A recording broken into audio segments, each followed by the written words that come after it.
is all the more good reason to make sure that we never ever repeat Hiroshima and Nagasaki ever. What if tomorrow Russia decides to launch a nuclear attack against the US? Tomorrow, if such a powerful bomb were to be detonated on New York or Moscow City, then it might end up killing roughly 5 to 8 million people in a matter of few hours. What if I told you that the world that we live in is literally sitting on a nuclear bomb? Now this may sound a little too crazy or even an exaggeration, but this is actually a reality. Now there are 9 countries in this world that have piled up scores of nuclear weapons in their arsenal. Out of these 9 countries, 8 countries including the US, Russia, France and India have officially declared having nuclear weapons with them. Put together, all these countries have amassed nearly 15,000 nuclear warheads with them. In the worst case scenario, tomorrow, if any one of these nuclear bombs were to explode on any one city or region of the world, then it will unleash a human catastrophe and destruction that you and I probably cannot even imagine. We humans have witnessed detonation of nuclear bombs only once in our entire lifetime, when the US detonated nuclear bombs on Hiroshima and Nagasaki in 1945. And we sincerely hope that it stays this way. But if it does not stay this way, then what if tomorrow Russia, which is currently engaged in a war against Ukraine, decides to launch a nuclear attack against the US? Many experts claim that if the World War III breaks out, then the full-blown nuclear war between Russia and the Western countries can be very much a possibility. And then there is always the inevitable danger of a rogue terrorist organization getting their hands on nuclear bombs. In a nutshell, possibility of a nuclear apocalypse cannot be ruled out. Let me first give you some very basic information about nuclear bombs. By all means, the nuclear bomb is the most powerful and destructive bomb that we humans have ever made. The nuclear bombs that were dropped on Hiroshima and Nagasaki were equivalent to 15 kilotons of dynamite and 20 kilotons of dynamite respectively. In modern times, bombs with similar kilotons are classified as the low-yielding bombs. And still, these low-yielding bombs ended up killing over 160,000 people in Hiroshima and Nagasaki alone. Now imagine just how destructive the modern nuclear bombs will prove to be, especially when these bombs are equivalent to at least 100 kilotons of dynamite, which is actually 5 times more powerful than the Hiroshima and Nagasaki nuclear bombs. Tomorrow, if such a powerful bomb were to be detonated on New York or Moscow City, then it might end up killing roughly 5 to 8 million people in a matter of few hours. In a matter of few hours, literally.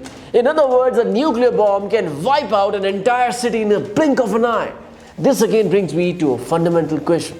What are some of those life-saving things that you and I can do if we have to save ourselves in such a situation? Now, for you to have any chance of surviving a nuclear attack, you will have to be at least 7 to 10 kilometers away from the actual blast site.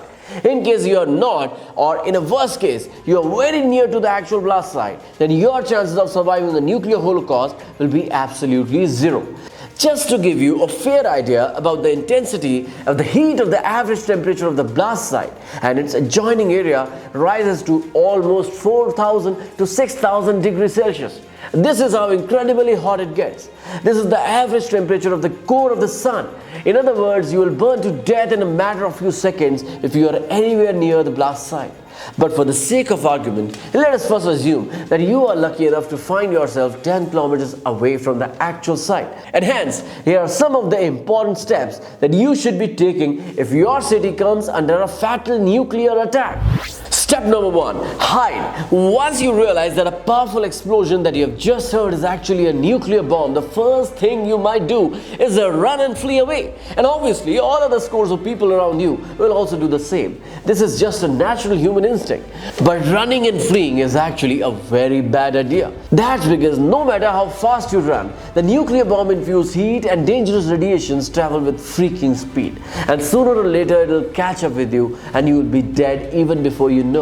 Hence, the best thing that you can do is hide. Do you know what is the best place to hide when you are under a nuclear attack? The answer is subway.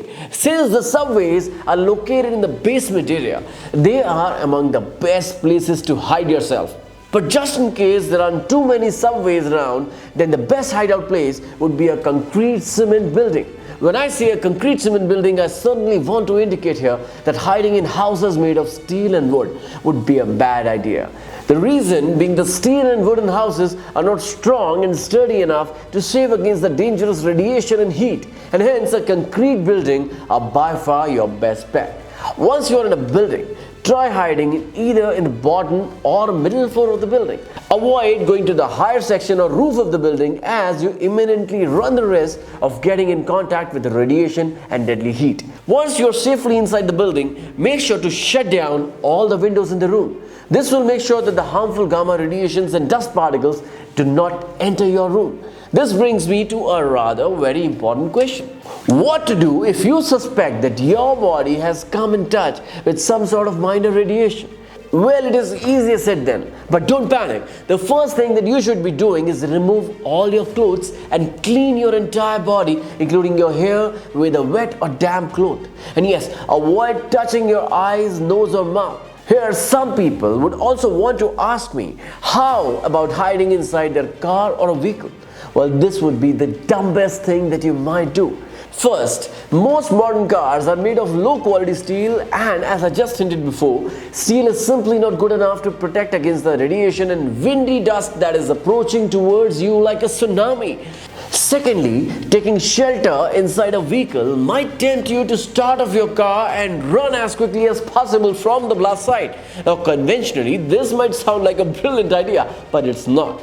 That's because there are thousands who would also want to flee with their vehicles, and this obviously means that you will be stuck in a traffic jam. And you can bet that this would be mother of all traffic jams. And when you want to save yourself against a nuclear attack, wasting even a single minute in a chaotic traffic jam is nothing short of a self-suicide. On this note, let us now move to step number 2. It is one thing to save yourself against a nuclear blast and quite another thing to save yourself against harmful radiation. Well, radiation will spread across the entire atmosphere with a lightning speed once the nuclear weapon is detonated. And this fact brings me to step number 2, which is to stay inside the building. Don't even think of coming out.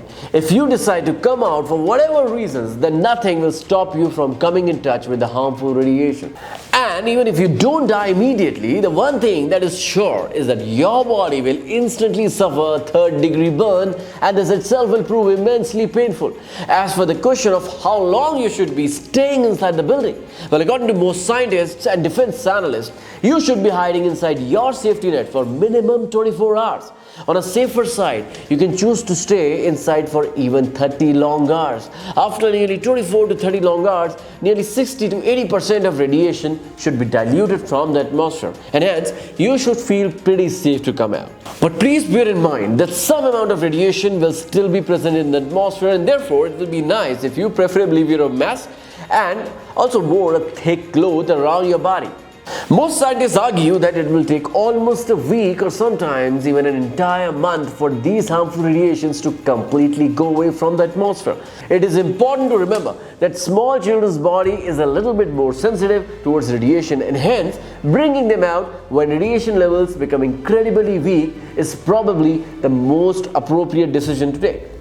And last but not the least, once you decide to step out, don't forget to carry a nuclear radiation detection system along with you. This will help in measuring the radiation level in your nearby area. Just in case you realize that the radiation levels are high, get inside the building immediately. Now let's come to step number 3. Step number 3 is carrying a nuclear survival kit along with you. A nuclear survival kit consists of top essential commodities that will help you to survive a nuclear holocaust. So here is a complete checklist of all the essential items that your nuclear survival kit should be carrying. Number 1, packaged goods. Number 2, bottled water. Number 3, emergency medicines. Number 4, a nuclear radiation detection system. Number 5, a respirator emergency escape mask. And number 6, a flashlight.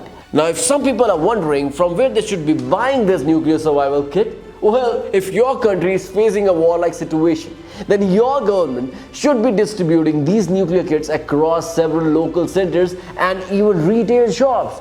They're easily available on e-commerce sites like Amazon and eBay. Another very important piece of advice is that you should try knowing whether your government has constructed any nuclear shelters or fallout centers nearby your area. What is a nuclear shelter or fallout all about? It is nothing but an enclosed shelter that has been designed to protect against radioactive debris and fallout resulting from a nuclear explosion. Let us now come to step number 4, which is our final step. The final step to help you survive a nuclear holocaust is not to lose hope. Surviving a nuclear holocaust is really a daunting task, and your indomitable hope is probably the best weapon you have at your disposal to overcome this mammoth challenge. No matter how tough or grim the situation gets, and never stop believing that you will not survive this apocalypse. So remember, staying positive even during the most unforgiving situations may eventually prove to be the real difference between life and death. And to make you feel just better and more positive, I have a very interesting piece of information to share with you about Hiroshima and Nagasaki. Even though detonation of nuclear bombs on these two Japanese cities in 1945 ended up killing more than 160,000 people, nearly 60 to 70% of the population of these two cities still managed to survive the deadly nuclear blast. And this fact should give us strong reason to believe that surviving a nuclear attack is not entirely impossible. On a concluding note, let us all hope that a nuclear attack never ever takes place.